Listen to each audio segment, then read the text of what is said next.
Welcome back sa ating YouTube channel mga ka-onliners. Paano nga ba magbayad ng ating mga electric bill gamit si GCash?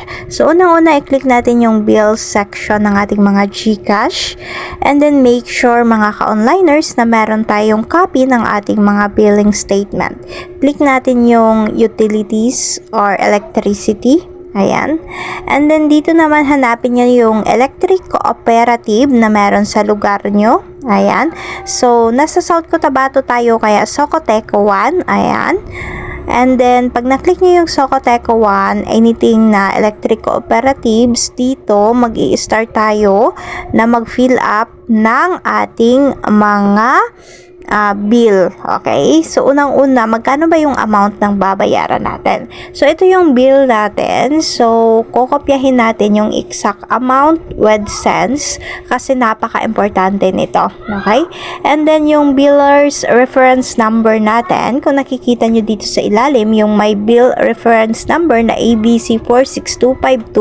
ABC46252-0723224-2231004-29. Ito yung kokopyahin natin dito, exact talaga dito sa biller reference number.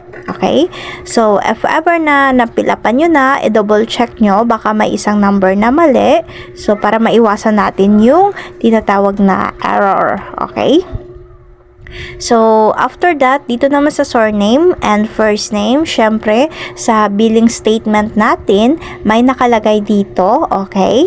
So, dyan yung apelyido and then yung first name ang ilalagay natin dito. So, make sure din na yung spelling is correct para wala tayong error na mangyayari.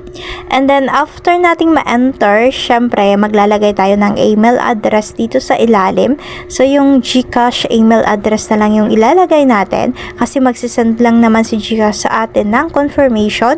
Okay? So, after nito, double check ulit natin. Ayan. So, after nyo ma-double check, i-click nyo na yung next na nasa ilalim or sa ibaba.